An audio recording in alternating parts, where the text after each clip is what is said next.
Pernah tak kita tahu yang sebenarnya semut adalah haiwan yang tak boleh dibunuh? Jom tonton, fahamkan. Jangan lupa subscribe, like, dan share. Hashtag Mokasi Manfaat.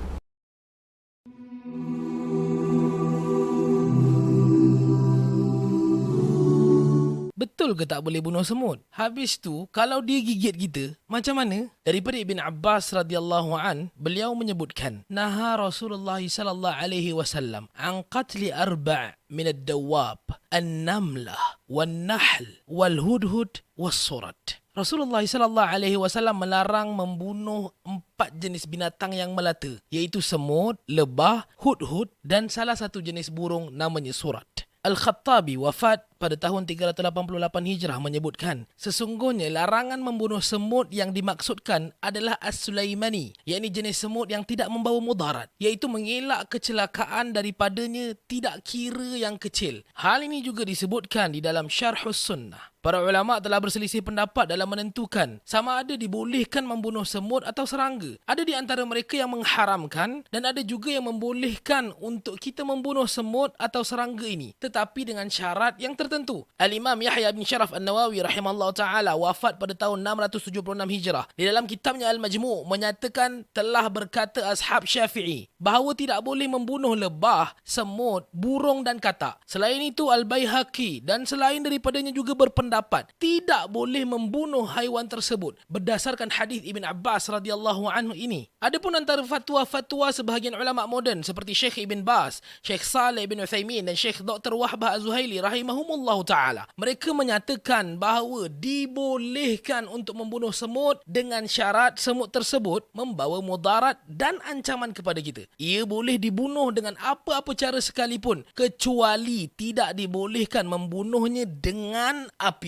Di samping itu, membunuhnya tanpa sebab adalah dilarang sama sekali berdasarkan nas-nas dalam hadis Nabi sallallahu alaihi wasallam. Berkenaan dengan larangan membunuh semut atau serangga dengan api, ini merujuk kepada hadis yang diriwayatkan oleh Abdullah bin Mas'ud radhiyallahu an. Kunna ma'a Rasulillah sallallahu alaihi wasallam fi safar. فانطلق لحاجته فرأينا حمرة معها فرخان فأخذنا فرخيها فجاءت الحمرة فجعلت تفرش فجاء النبي صلى الله عليه وسلم فقال من فجع هذه بولدها ردوا ولدها إليها ورأى قرية نمل قد حرقناها فقال من حرق هذا قلنا نحن قال إنه لا ينبغي أن يعذب بالنار إلا رب النار. Kami bersama Rasulullah sallallahu alaihi wasallam dalam satu musafir. Kemudian baginda Nabi sallallahu alaihi wasallam beredar untuk menunaikan hajatnya, yakni keperluannya. Kemudian kami melihat seekor burung bersama 2 ekor anaknya. Lalu kami ambil kedua anaknya dan burung tersebut datang dan mengepak-ngepakkan sayapnya. Kemudian Nabi sallallahu alaihi wasallam datang dan bersabda, "Siapakah yang menyakiti burung ini dengan mengambil anaknya? Kembalikan anaknya kepadanya." Kemudian baginda Nabi sallallahu alaihi wasallam terlihat pula sebuah sarang semut yang telah kami bakar. Lalu baginda Nabi sallallahu alaihi wasallam bersabda, "Siapa yang membakar sarang ini?" Kami menjawab, "Kami yang membakarnya." Baginda Nabi sallallahu alaihi wasallam bersabda,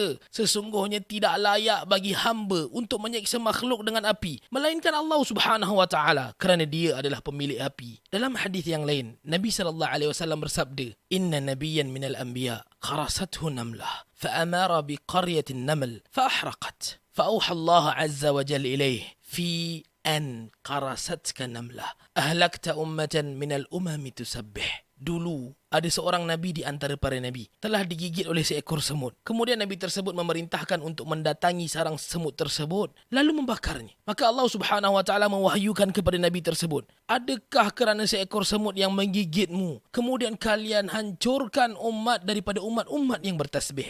Daripada fakta yang dibawakan, jelas di sini bahawa dibolehkan untuk membunuh semut sekiranya ia membawa mudarat kepada kita. Sekiranya ia tidak membawa mudarat atau ancaman, maka hukumnya adalah haram untuk membunuhnya. Berdasarkan hadis Nabi SAW yang jelas melarang kita membunuh semut tanpa sebab. Menghormati haiwan adalah satu perkara yang diperintahkan dengan istilah ihsan kepada makhluk. Berdasarkan nas-nas yang disebutkan oleh baginda Nabi SAW dan juga perintah Allah Subhanahu Wa Taala supaya kita berlaku baik sesama makhluk. Antaranya sebuah hadis yang dimuatkan oleh Al-Imam An-Nawawi rahimahullah taala dalam karyanya daripada Shaddad bin Aus radhiyallahu an bahawa Nabi SAW bersabda, "Innallaha katabal ihsan ala kulli syai'. فإذا قتلتم فأحسنوا القتلة وإذا ذبحتم فأحسنوا الذبح وليحد أحدكم شفرته فليرح ذبيحته." Sesungguhnya Allah Subhanahu Wa Taala telah menetapkan ihsan atas setiap perkara. Apabila kalian membunuh, bunuhlah dengan baik. Dan apabila kalian menyembelih, sembelihlah dengan baik. Tajamkanlah alat sembelihan dan tenangkanlah haiwan sembelihan kalian. Dapat sesuatu.